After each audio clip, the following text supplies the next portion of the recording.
Shalom and welcome to Jerusalem Studio. Amid Iranian efforts to expand its regional reach, domestic neglect has challenged its ability to cope with a series of natural disasters. How can the Islamic Republic balance its various aspirations at home and abroad, and will its rivals exploit its exposed weaknesses in the fight against the regime's malign activities? To analyze these questions, we're joined here in the studio by Dr. Eldad Pardo, who is a research director at Impact SC and a lecturer on Iran at the Hebrew University, Jerusalem. Welcome. I'd like also to welcome our TV7 analyst, Mr. Amir Oren, and Mr. Yossi Melmen, who is a veteran analyst on intelligence and security-related affairs at various Israeli media outlets. Welcome. Thank you. Mr. Oren, give us a broader understanding on the latest developments pertaining to Iran. Iran has historically been hit with earthquakes, and Israeli experts have helped her recover during the Shah's reign, before the Islamic Republic, of course. What has happened since the last week of March is a series of floods, an extreme case of rainwater flooding cities in the southwest, such as Shiraz, a beautiful city I had the opportunity of visiting many years ago before the revolution. One can go south of Tehran to Isfahan and Shiraz. It's a beautiful there to tour. The Shushan district. Yeah. Right, and the Khuzestan district north of it has also been hit, the Ahvaz area environs. And dozens of people have drowned. Of course, hundreds of thousands have been stranded or left homeless. Hundreds of roads and bridges collapsed. And the government is powerless to help the population. And this, of course, exposes the weaknesses of the regime and its vulnerability at home, while it is so ambitious in sending its tentacles to Yemen, to Lebanon, to Syria, and perhaps mostly to Iraq. We have seen a meeting between the military chiefs of Iran and Iraq with the Iranian military chief, claiming that Iraq will help Iran with its air defense, which means that he is afraid that American or Israeli planes will overfly Iraq on the way to bomb Iran, and that they will get early warning. So there is this contradiction, there is this tension between the ambitious foreign program, of course led mostly by the Quds Force of the Revolutionary Guards, and the domestic needs, which are those of a third world country. Of course, the Iraqi ability to follow through on its promises mitigated, considering the fact that the United States has its more advanced weaponry. Dr. Pardo, when we're talking about Iran, domestic challenges have been part of the essence of Iranian life for quite some time now, with years of drought that have reached very high levels of challenges to the regime, and many people actually didn't have even almost water to drink at different districts, mass immigrations and migrations from different regions of Iran flooding towards the capital, Tehran, and within just less than a month, this all turned around to a different disaster. We're talking about 26 or 27 districts out of the 31 districts of the Islamic Republic were completely flooded, with many people stranded, as Mr. Oren just stated. To what degree does Iran move or shift its attention from its regional actions to more domestic focus, which it's quite clearly failing in being able to confront those challenges? Well, of course, there is a really strong tug of war going on, and this goes back since the signing of the nuclear deal in July 2015. You have the faction of the supreme leader and the Revolutionary Guard, Soleimani and all the rest, that they say, okay, we got now a lot of money, we got a break, so let's make the empire, which is following according to the constitution. We want to unite the world under Shiism and so on. While there are the more pragmatic people who would say, okay, let's focus on the inside, do business with the rest of the world. let us not forget that the United States pulled out of the nuclear deal only after a long time after the signature. Iran could have changed its policy as regards the ballistic missiles, as regards the region, as regards the international terrorism, and so on and so forth, but they didn't do it. So there is a mounting pressure inside Iran, and the question is how will they cope? We have to remember that what we see in recent weeks is a rise in oil prices, and this really may be interpreted within the hardliners in Iran that, they have some opportunity to live with the sanctions. In a way, the regime always lived with sanctions, and they like the sanctions because the sanctions create an emergency situation, and the floods create an emergency situation. So if we are in an emergency situation, it's good for a totalitarian regime to be in an emergency situation.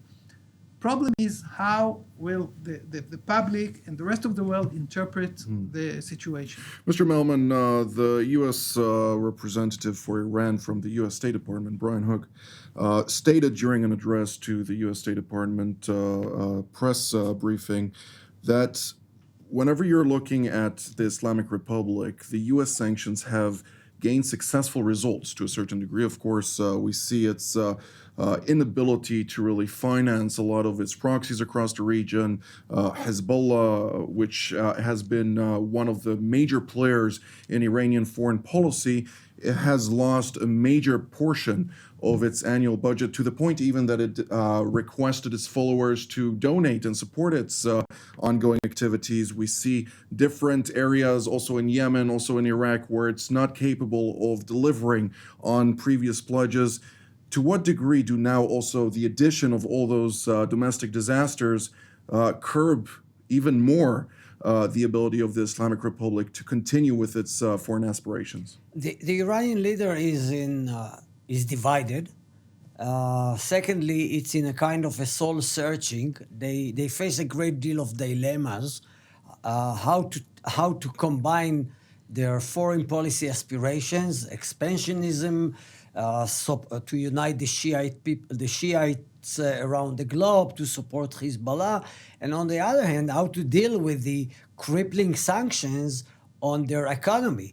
That has been a major reason why Iran, I would say, was brought on its knees and eventually decided to sign the nuclear deal of July 2015. People tend to forget that Iran for 3-4 years was negotiating in bad faith, not in good faith, and refused to conclude a deal with the 5+1 powers, United States, UK, Russia, China, Germany, and France.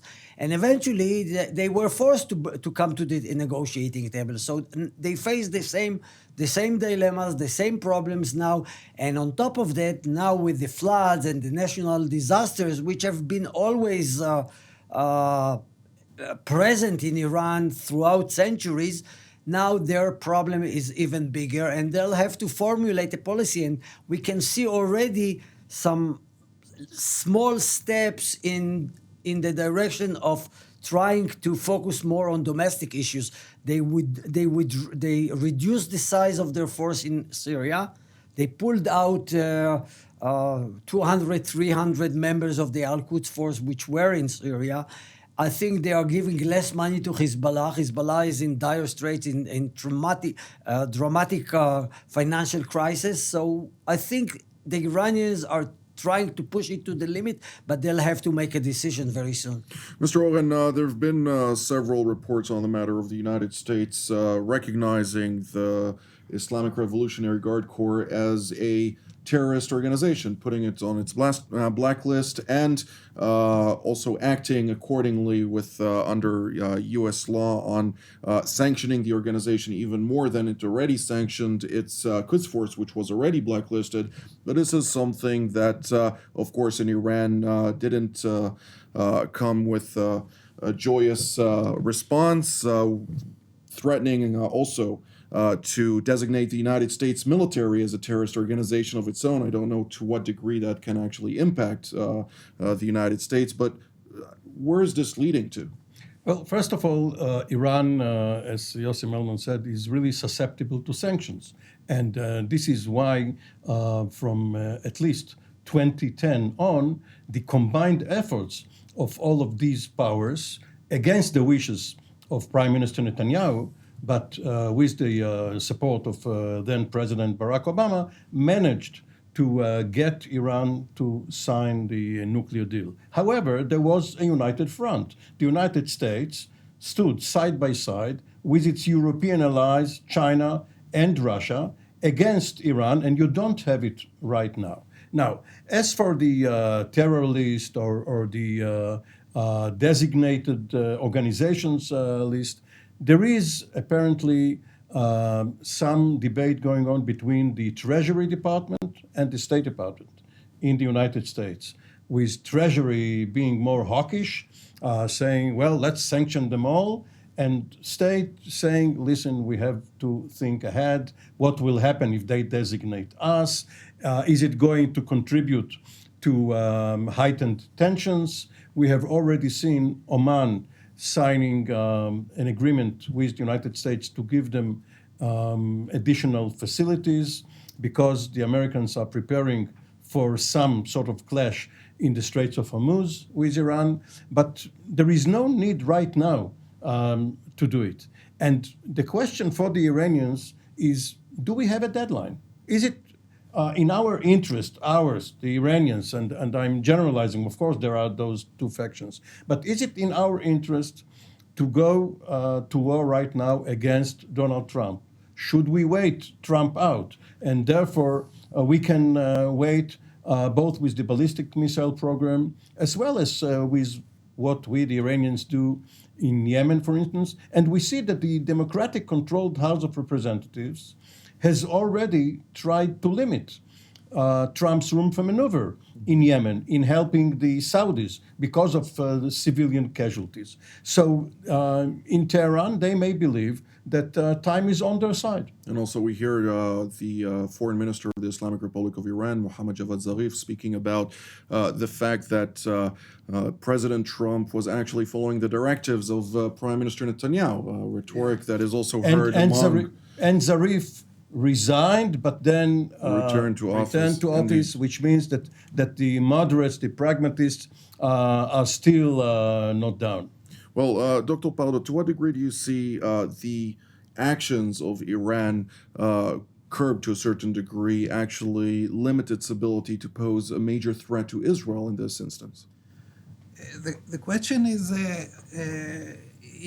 of course the longer term, whether we will see an Iran that has nuclear bombs and long-range missiles that are threatening at least Europe, but maybe the United States as well, and with a lot of money, business coming from all over the world, and then maybe in one or two Western countries you have anti-Israeli regimes, and then Israel will be encircled and against a local empire. Nevertheless, in the near future, however, we saw in the past several weeks more and more targetings of Iranian shipments of sophisticated weapons to Syria and Lebanon. To what degree can we see a frontal confrontation between the two countries at a time when Iran is not really capable of sustaining its own society?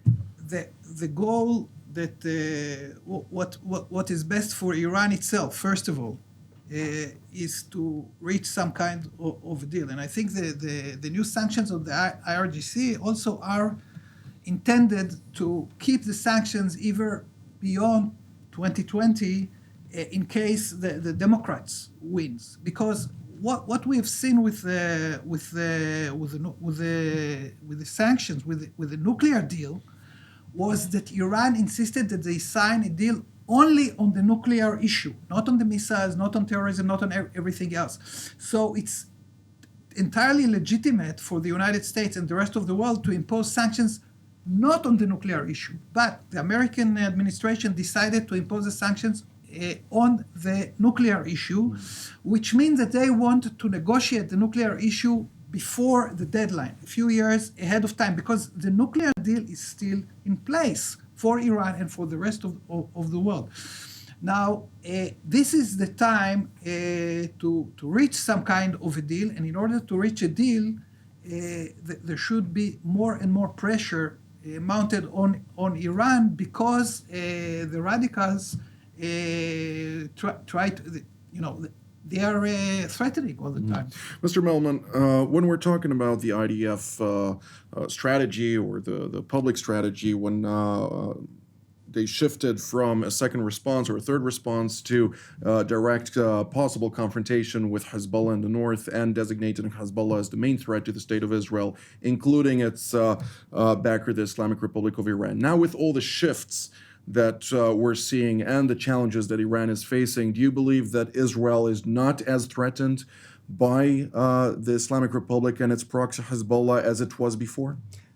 Well, actually, Israel is more threatened by the Islamic Republic than it used to be before the nuclear deal, because before the nuclear deal of 2015, there was not direct lines, almost direct front between Israel and Iran. But since the Iranians extended their deployment in Syria, they are much more closer to the Israeli border than they used to be.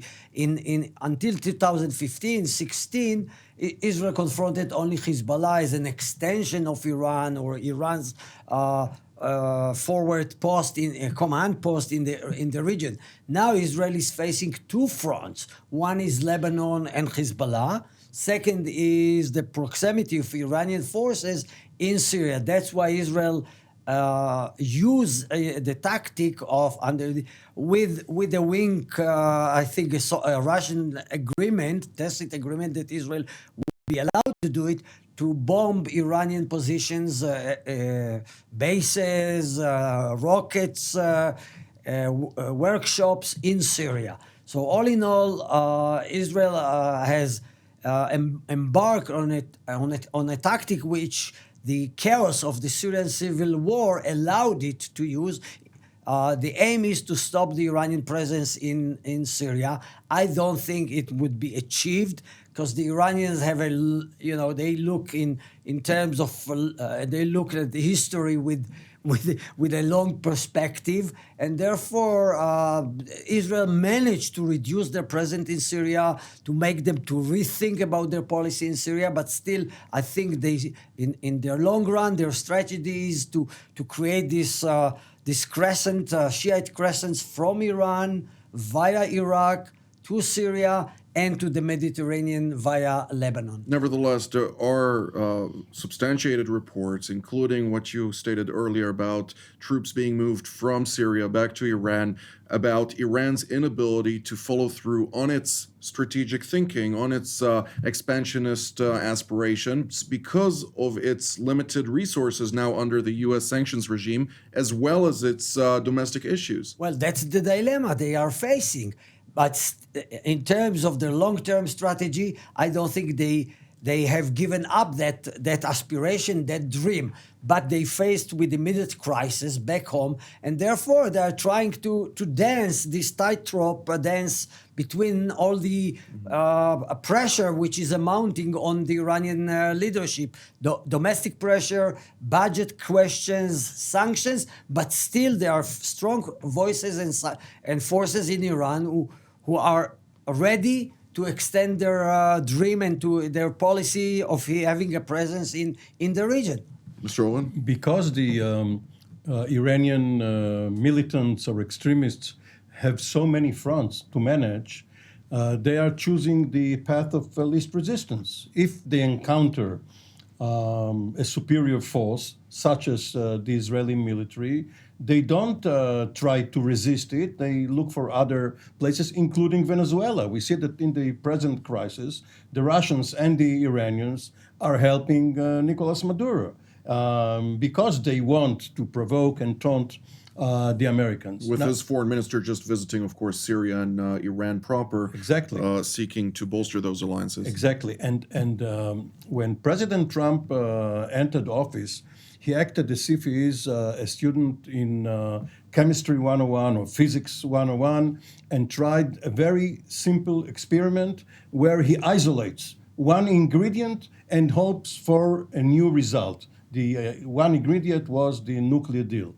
But there are so many ingredients. For instance, the pressure on Capitol Hill against him, the allies not linking up with him because they resent what he's doing on other issues which have nothing to do with Iran, but have a lot to do with how NATO is being run, how the Western world or the alliance are perceived.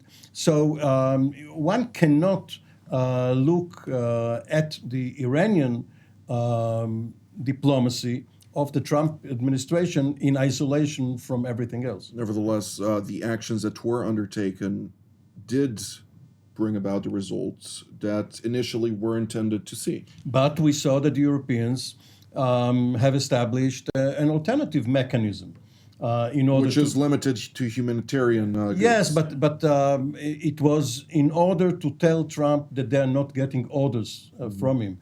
The effectiveness may have been limited, but nevertheless it signaled that he is not calling the shots. Dr. Pardo? I think the dilemma from an Iranian point of view is that the imperial dreams really contradict the nationalistic dreams. And the nationalistic dreams are not only whether they fail or succeed in their expansionism, which I tend to believe that they failed, basically, that they are not going to do it. But one has to think, and this is what the Iranians themselves, when they talk among themselves, are discussing the missed opportunities. Iran could have been today one of the leading countries in a great number of sophisticated industries. We see their capabilities in the military industries. They could have been in a totally different place, like Korea, like Indonesia. They could have been, but during the Shah, they were one of the most corrupt countries in the region for sure, and in the world they still at large. are very corrupt. Yeah, course, but even during the Shah, if you look at the economic development, particularly in the 60s, but also in the 70s, in the 60s without oil, in the 70s with the oil, they were moving really, really fast. The problem, why did the Shah crumble? It was because of the success of everything he did, except in the political realm. So the country kind of exploded because of its success. It's a paradox. It was not because of failure, but because it was overly successful, and the political system simply could not handle the economic development, the educational development, and all of that. Now, today the situation is different. We have a generally widespread agreement to the regime. There are political mechanisms. It's not an entire total dictatorship, but without openness to the world and really free economy and free speech, and also an open political system, they are doomed to remain a third world country and not even among the first with the third world. Mr. Melmen? Well, I think the situation is much more complex in the sense that many nations in the region prefer to have an external threat in order to deal with their domestic issues, to rally the people around them. This is the case of Israel. Our governments have consistently exaggerated the Iranian threat. I don't think that Iran is posing what we call in Israel an existential threat to the state and to the existence of the Jewish people in their national homeland. So the Iranians are doing the same in order to rally the people around them. There is an emergency. We are threatened, therefore we should be united. And so is in many other Sunnite countries in the region, especially Saudi Arabia, which are now in a kind of in search of their national identity. with all the changes and the reforms for bad and worse, for good and worse, which are taking place in Saudi Arabia. Therefore, But that's a little bit of a contradictory statement when we did see that the Islamic Republic, and it is confirmed that they pursue nuclear weapons, which posed an existential threat to Israel, as Israel was one of three designated targets for that program. We see Iran continually seeking to entrench itself militarily in different regions. It is constitutionalized the aspirations of spreading the Shia religion and indoctrinating that all over the region and the world at large. So where does it break with the Israeli concerns that as a very small country surrounded with numerous challenges, both security and to a certain degree, even when we're talking about the existential element, why is this bringing forward the security concerns from Iran a enlargement of reality? well, I said that that there is an exaggeration about the Iranian threat. Ideologically, of course, Iran is not recognizing the state of Israel, doesn't accept that Israel should be a state member on the globe, but I think it pays into the it pays into the hands of the politicians to exaggerate the threat, not only in Israel but also in Iran and Saudi Arabia and in other countries in the region. I'm not underestimating the Iranian aspirations and dreams and threats. Yes, they are involved in wars. They are trying to cause troubles, but let's not exaggerate about it. Well, when we see in front of our eyes ballistic missiles with the writing on them, death to America, death to Israel, death to the United Kingdom, one should consider whether this is an actual threat. Mr. Oren, one sentence. Israel should use its excellent relations with Vladimir Putin to try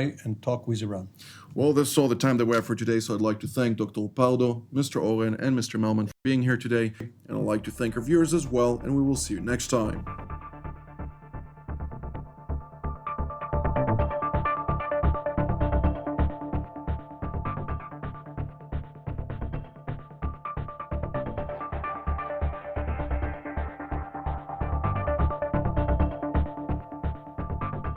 You just watched TV7 Jerusalem Studio. We encourage you to pray for the challenges raised in today's program. If you were blessed by our production, please consider supporting TV7 Israel. The details of our respective bank accounts for donations from Europe and the United States appear on the screen.